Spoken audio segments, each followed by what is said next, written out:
ये इतना बड़ा अलग बिजनेस मॉडल आप रन कर रहे हो, इससे आपके मार्जिन्स पे कितना इम्पैक्ट आया? क्योंकि आप सीड्स खुद ही दे रहे हो, कॉन्ट्रैक्ट फार्मिंग करा रहे हो, और बजाय इसके अगर आलू बाजार से लेते सीधा, और आपने थोड़ा सा अपने आप को और एसेट लाइट करते, या अपने आप को थोड़ा सा मॉडल लाइट करते, थोड़ा एक फोकस, और जो भी आपका मेन बिजनेस है, कोर बिजनेस मेहसाना में, उस पर फोकस करते, लेकिन आप ये कर रहे हो इतना सारा एक्स्ट्रा काम। मेरे लिए पहली भाषा में तो मैं बोलूँगा, जब तक नहीं समझ में आएगा मेरे को लगेगा ताम झाम है, बहुत सारा एक्स्ट्रा काम है ये, है ना? आप कितना मार्जिन्स पे इम्पैक्ट आता है इससे? ये आप बिल्कुल ठीक समझ रहे हैं कि थोड़ा सा ये कॉम्प्लेक्स है, ये सारी चीज़ें मैनेज करना, ये कॉम्प्लेक्स बिजनेस है। लेकिन इसकी ज़रूरत इसलिए है क्योंकि देखिए, इंडिया में हम लोग जो प्रोडक्शन करते हैं फ्रूट्स एंड वेजिटेबल्स का, बहुत सारे फ्रूट्स वेजिटेबल्स में इंडिया या तो नंबर 1 पे है, नंबर 2 पे है। जैसे आलू में India is second largest producer of potato, लेकिन हमारे यहाँ प्रोसेसिंग नहीं होता है, ठीक है। और उसके चलते क्या होता है कि जब प्रोडक्शन थोड़ा सा ज़्यादा आता है तो गलत हो जाता है और किसानों को लॉस में बेचना पड़ता है। प्रोडक्शन अगर कम होता है तो कंज्यूमर्स के लिए प्रॉब्लम्स खड़ी हो जाती है, बहुत महंगा हो जाता है। खास करके आपने अनियन में सुना होगा, कई साल ऐसा हो जाता है।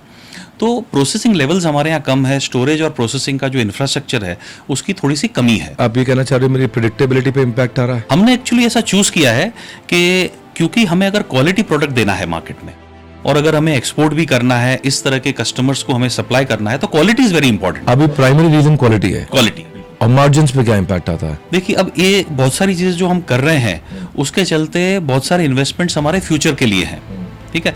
कुछ इन्वेस्टमेंट्स हमारे जो हैं, जो इतना हम काम कर रहे हैं, वो किसानों की स्टिकेबिलिटी के लिए, ताकि उनकी इनकम जो है वो बनी रहे और ज़्यादा से ज़्यादा किसान हमारे साथ जुड़ते रहे। ये किसान जो आपके लिए बना रहा है, हाँ, ये एक्सक्लूसिव पार्टनर है या बाकियों के लिए भी काम कर रहा है, बाजार में जनरल काम भी कर रहा है? देखिए, ये जो किसान, कोई भी एक किसान होता है, मान लीजिए कोई एक किसान है जिसकी 10 एकड़ लैंड है, वो अगर फ्रेंच फ्राइज वैरायटीज लगा रहा है तो वो एक्सक्लूसिव हमारे लिए लगाता है। बाकी वो टेबल वैरायटी हो गया या चिप्स का वैरायटी, वो किसी और के लिए, कंपनी के लिए। या टेबल वैरायटीज क्या है कि कोई कॉन्ट्रैक्ट फार्मिंग नहीं करता है, वो ओपन में लगती है, तेजी मंदी मंडी में जाके बेचेगा माल। हाँ, मंडी में जाके बेचेगा और उसमें ये तेजी मंदी रहती है। अरे भाई, मेरे को थोड़ा एक इंटरेस्ट आ रहा है समझने में कि इतना बड़ा इंफ्रास्ट्रक्चर पीछे है, तो आपने वहाँ पे प्लग इन प्ले फर्टिलाइजर का, पेस्टिसाइड का, इंसेक्टिसाइड का, ये सारा, या फार्म इक्विपमेंट्स का, यहाँ तो बहुत बड़ा पॉसिबिलिटी दिखाई पड़ रहा है। तो कभी कभी मन वहाँ भी जाता है कि यार ये सारा काम भी शुरू कर दें। नहीं, हमने एक अपना जो ओवरऑल हमारा ग्रोथ प्लान्स है, जो हमारा विजन है, उसमें हमने एक चीज़ तय की हुई है कि हम लोग है ना फ्रोजन इंडस्ट्री में ही रहना चाहते हैं। लेकिन जो ये फार्म इनपुट्स हैं, फर्टिलाइजर्स की बात आपने करी, ये बहुत सारी इस तरह की चीज़ें हैं जिसके सोल्यूशंस हम फार्मर्स को देना चाहते हैं।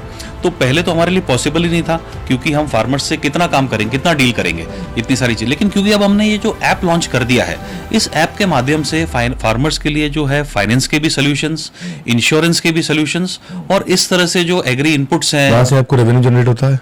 नहीं, उससे अभी हमने ये शुरू नहीं किया, लेकिन हम करेंगे।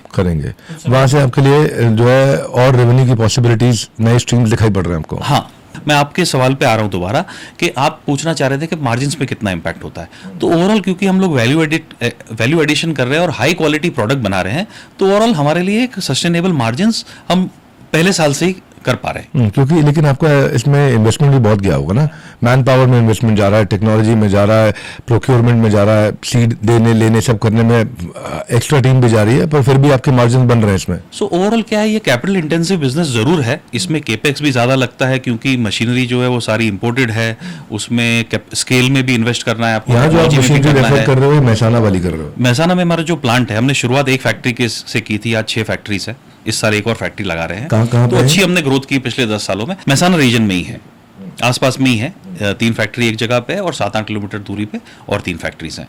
तो ये जो टेक्नोलॉजी है, इंपोर्टेड मशीन्स है सारी। फूड प्रोसेसिंग में इंडिया में काफ़ी कम मशीन्स बनती है। फूड प्रोसेसिंग इन जनरल अभी सनराइज सेक्टर है, तो उसमें भी केपेक्स में भी इन्वेस्टमेंट है। फिर वर्किंग कैपिटल इंटेंसिव भी है ये बिजनेस। पूरे साल का जो रॉ मटेरियल है वो, जैसा मैंने बताया, फरवरी मार्च में हम खरीद के रख रहे हैं, तो इन्वेस्टमेंट इस बिजनेस में काफ़ी लगता है। लेकिन क्या है कि वो इसलिए क्योंकि ये स्केल वाला बिजनेस है, पर वैसे ही काफ़ी सारा, जैसे मैंने बताया, इंडिया में प्रोडक्शन और भी फल सब्जियों का होता है, उसमें पोटैटो जितना इतना बड़ा स्केल शायद करने की ज़रूरत ना पड़े, तो उसमें कम इन्वेस्टमेंट में से भी काम हो सकता है। थोड़ा मैं फार्मर्स से बाहर आने वाला हूँ, लेकिन 1-2 क्वेश्चन यहाँ पे और समझ लेता हूँ कि फार्मर्स आपके साथ काम करना या बजाय उसके अपने आप अपना काम करना, उसमें उनकी अपनी इनकम में कितना फर्क आ रहा है? देखिए, जो फार्मर्स ओपन मार्केट में मतलब अपने आप काम कर रहे हैं, अपना सीड खरीद कर या तो टेबल का वैरायटी लगाया, चिप्स का वैरायटी लगाया, फ्रेंच फ्राइज का, तो वो ओपन मार्केट हो गया। तो किसी साल हार्वेस्टिंग के टाइम पे ओवरऑल जो सेंटिमेंट होता है, अगर ऐसा नज़र आता है कि इस साल प्रोडक्शन ज़्यादा होगा आलू का, तो फिर वो मार्केट डाउन चला जाता है, तो फार्मर्स को लॉस में बेचना पड़ता है और स्टोरेज वगैरह भी खुद करना पड़ता है। कई बार ऐसा देखा गया है कि फार्मर ने उस टाइम पे नहीं बेचा, कोल्ड स्टोर में खुद ही रख लिया, और कोल्ड स्टोर से जब निकाल रहा है तो जब हार्वेस्टिंग के टाइम पे जो पैसा मिल रहा था उससे भी कम मिल रहा है, और ऊपर से कोल्ड स्टोर के चार्जेस अलग लग गए।